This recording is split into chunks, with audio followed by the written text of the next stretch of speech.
माननीय सदस्य श्री ब्रजेश चौटा जी।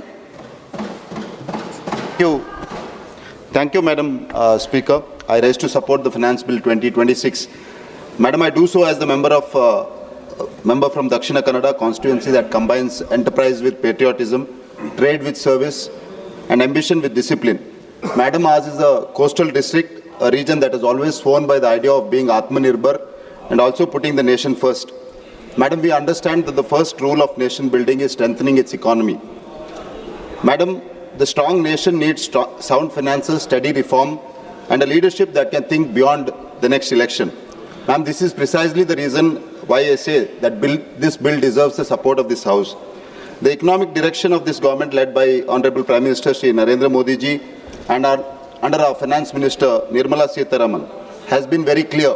That is, grow but grow responsibly, reform but reform with purpose, invest in the future but not at the cost of fiscal control.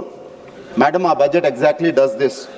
For the financial year 26-27, the total expenditure is estimated at about 53.5 lakh crore, while the net tax receipt is at about 28.7 lakh crore, the capital expenditure is 12.2 lakh crore, and the fiscal deficit is 4.3% of GDP.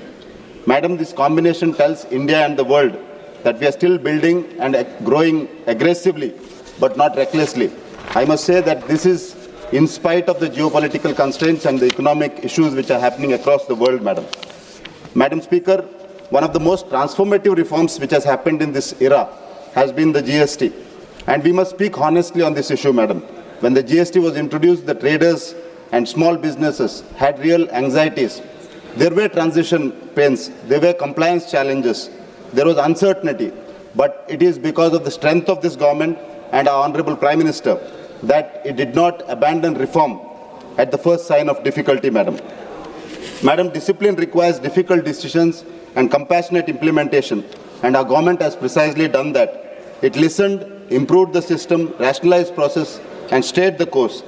Madam, I must say that today GST is one of the strongest pillars of India's formalizing economy. In the recent GST 2025 GST Council decisions, the GST Council has taken a very important step of reducing GST on wide range everyday use items, household articles, especially on life-saving drugs, and also GST has been exempted from individual life insurance and individual health insurance policies. Madam, this is the difference between a rigid tax regime and a responsive one. Our government under Honorable Prime Minister Shri Narendra Modi ji has always evolved, has taken decision which is evolved in favor of ordinary Indians, Madam. Madam, the new IT Act aims to simplify the framework, reduce clutter, and make the tax system easier to understand and comply with. Madam, honest taxpayer do not ask for any favor. They ask for fairness, clarity, and predictability, and it is in this direction that our government is moving, Madam. As an army veteran, I would like to submit one larger point to this House. A budget is not just an economic document. It is a national security document. A country that wants to secure its borders, have modern forces, and strategic autonomy must be willing to fund them.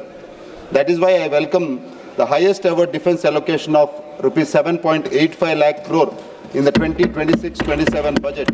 Madam, it also includes 1.39 lakh crore, which is earmarked for procurement from domestic defense industries, higher support for DRDO, and also a substantially higher allocation for ECHS, which only states the national intent, Madam. The use of Made in India equipment during Operation Sindoor has strengthened India's global reputation, as highlighted by our Honorable Raksha Mantri ji. Madam, he specifically referred to the indigenous systems like Akash, BrahMos, and Akash Tir. This operational confidence is what Atmanirbharata means in the real world. It means that India is increasingly able to defend India with Indian capability, Madam. I also wish to make one respectful submission through you to the Honorable Finance Minister. Madam, the Finance Bill rightly continues the tax exemption for disability pension in cases of armed forces personnel who are invalidated out of service because of service attributable or service aggravated disability. While I welcome this approach, at the same time I request the Honorable Finance Minister to kindly consider one deserving category with sympathy, Madam.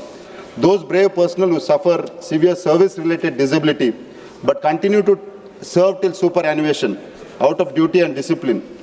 Madam, their injury does not become smaller because they remained in service. Madam, with this I come to my state of Karnataka, madam.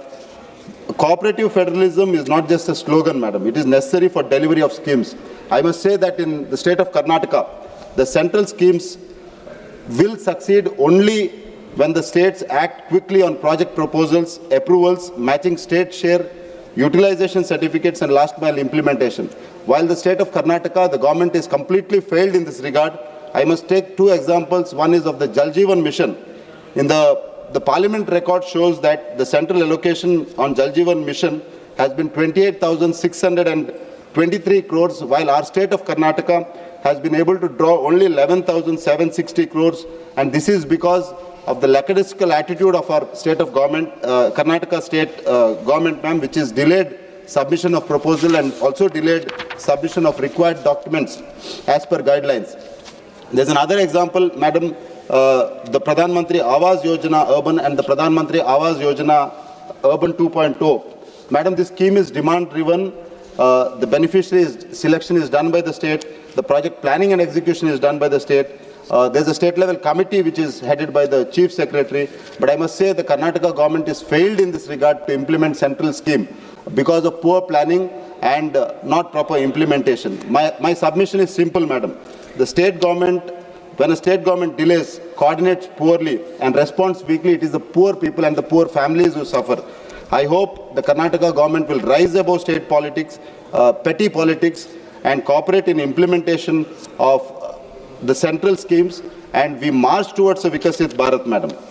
Madam, I come to my constituency, Dakshina Kannada. I call it a district which is an ocean of possibilities. I must thank the central government, which is declared Dakshina Kannada as a district export hub with seafood and cashew identified as key products. Madam, this recognition reflects the real strength of a district, madam. We are the coastal engine and the only important port in the state of Karnataka, the New Mangalore port, which is celebrating its 50th year. Madam, through this debate, I would like to place few important demands of my constituency. Firstly, about the coastal sea erosion in our district, Dakshina Kannada, especially in the vulnerable stretch of Ullal Someshwar. I request that this must be treated as an environmental, economic and strategic priority, madam, because this is not a seasonal inconvenience. Coastal erosion today has become an existential threat for homes, the fishing community, public infrastructure, and also it is a threat for the long-term stability of our shoreline. So I request the Union Ministry of Environment, Forest and Climate Change in coordination with the Ministry of Earth Sciences to prepare a comprehensively and scientifically grounded coastal protection plan which is supported by a dedicated funding beyond the routine state allocations, ma'am. This is a very urgent and a very important requirement of my constituency. Secondly, madam, Dakshina Kannada is a strategic logistics gateway of Karnataka, which is anchored by the New Mangalore port. But the full potential of the port is not been utilized because of inadequate road capacity and chronic bottlenecks, madam. I must thank at this point of time the Union Minister for Road Transport and Highways, who is given swift approval for important corridors like the Mangalore-Bangalore Expressway corridor, madam, the Mangalore bypass corridor, Mangalore bypass stretch, and also, just give me 1 minute, I'll close, ma'am. And also the important, the port connectivity stretch which was under New Mangalore Port Road Corporation, which is today transferred to the NHA, and also DPR in that regard is happening. And also the upgradation of this stretch.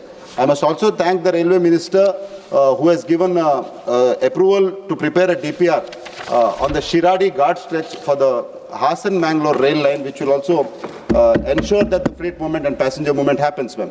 Ma'am, I only request that these DPRs move swiftly and it comes to an execution phase so that our region can contribute towards Prime Minister Narendra Modi ji's Vikasit Bharat. One last point, ma'am, the new proposal of the city economic region, I must thank the Honorable Finance Minister for conceptualizing such a wonderful scheme. I feel Mangalore becomes the natural contender. And the last point, ma'am, the Konkan Railway, which requires structural attention, I must place on record that the Honorable Railway Minister has shown the intent and also acknowledged the fact that the Konkan Railway is not developed because of the structural problems it has.